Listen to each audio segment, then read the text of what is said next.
Guys তোমরা নাকি 2000 এমন দিয়েও ইমোট্রো ইভেন্ট থেকে লো রিমোটটা নিতে পারতেছো না? অনেকেই কমেন্ট করে সুজন ভাই লো রিমোট বের করার জন্য স্পিন করি কিন্তু পাই। তাদেরকে একটা কথা দিই ভাই, ডায়মন্ড দিয়ে স্পিন করা বাদ দাও। লো রিমোটটা নেওয়ার জন্য ডায়মন্ড লাগবে না, একদম ফ্রিতে ডায়মন্ড ছাড়াই মেল বক্সে পেয়ে যাবা লো রিমোট। কিভাবে লো রিমোটটা ডায়মন্ড ছাড়া ফ্রিতে নিবা চলো তোমাদেরকে দেখাই। দেখো আমার একটা সাবস্ক্রাইবার কমেন্ট করছে, সুজন ভাই কষ্টের কথা কি বলবো, অনেক কষ্ট করে 2000 ডায়মন্ড টপ আপ করে লো রিমোট বের করার জন্য স্পিন করছিলাম, 3টা ইমোট পাইছি, শুধু লো রিমোটটা পাইনি। ভাই আপনি কি আমার উইশ লিস্ট থেকে লো রিমোটটা গিফট করবেন? আমি কিন্তু আপনার সাবস্ক্রাইবার, ঠিক আছে ভাইয়া, এখনই গিফট করতেছি, যেহেতু তুমি আমার একজন সাবস্ক্রাইবার। তো তার ওইটা সাবস্ক্রাইব দেখতে পারি, তার আইডিটা 1 ঘন্টা অ্যাক্টিভ ছিল। আইডিটার প্রোফাইল ঢুকে দেখি অ্যাকাউন্টে লেভেল 62, লাইক আছে 3016টার মতো। চলো আইডিটার উইশ লিস্ট থেকে লো রিমোটটা গিফট করে ভাইটা স্বপ্ন পূরণ করি। আর যারা এখনো লো রিমোটটা নিতে পারো না তাড়াতাড়ি এই ভিডিওটা সর্বোচ্চ শেয়ার করে ইমোটি কমেন্ট করো।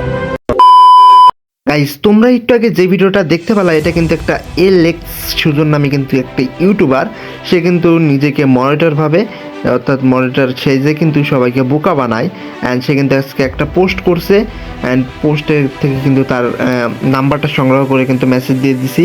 আর গাইস এখানে তোমরা একটু জাস্ট দেখো, 2300 টাকায় বান্ডিল, ইমোট 1800 টাকায়, আর ভাই ইবোগান 2600 টাকায়। ভাই এটা কি ব্যবসা নাকি বুঝলাম না আমি কাহিনী। আর তাকে কিন্তু আমার ইউআইডিটা দিয়ে দিছে, অনেক কথাবার্তা করছি। অ্যান্ড করার পর কিন্তু সে কিন্তু আমাকে ফ্রেন্ড রিকোয়েস্ট পাঠাই দিছে। ওই ভিডিওটা কিন্তু ডিলিট হয়ে গেছে। সে কিন্তু ফ্রেন্ড রিকোয়েস্ট আমাকে পাঠাইছিল, আর আমরা গেমের ভিতরে ঢুকিয়ে দিয়েছি। তার আইডিটা তোমাদেরকে একটু দেখাই, তাহলে বুঝতে পারবা ভাই এটা কেমনে সম্ভব আমি জানি না।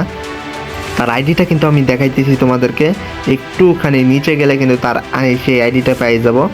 অ্যান্ড ইউটিউবের সাথে একবারে মিল রাখা আইডিটা, এই আইডি থেকে আমাকে কিন্তু অ্যাড ফ্রেন্ড পাঠাইছে। দেখো আইডিটা ভাই, এটা কেমনে সম্ভব আমি বুঝতে পারলাম না। আমি আগে ভাবতাম আমি ফেক একটা মডারেটর। গাইজ তোমরা বলো এটা কোনো গিলিস বা কোনো বাতি ইউজ করে সে কি বিবেচ নিয়েছে নাকি? আমি কিন্তু তাকে মেসেজ দিয়েছি, ভাই আমি আপনার কাছ থেকে একটা বান্ডিল কিনবো, তো তাড়াতাড়ি টিম কোডে কিন্তু হয় নাই। আমি তারপর ইউআইডিটা দিলাম, ইউআইডিতে পরে সে অ্যাড পাঠাই দিল। অ্যাড পাঠাবার দেওয়ার পর কিন্তু তার সাথে কিন্তু আমি এভাবেই করতেছি। তো তোমরা যদি এই ভিডিওর নেক্সট পার্ট চাও অবশ্যই কমেন্ট করে জানাবা।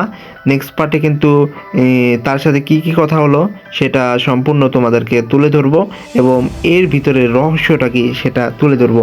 ভাই এই বিবেচটা পেলো কীভাবে আমি বুঝতে পারতেছি না।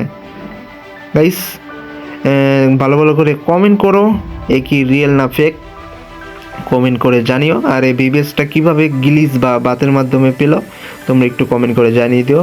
গাইস আল্লাহ হাফেজ, দেখা হবে দ্বিতীয় পার্টে।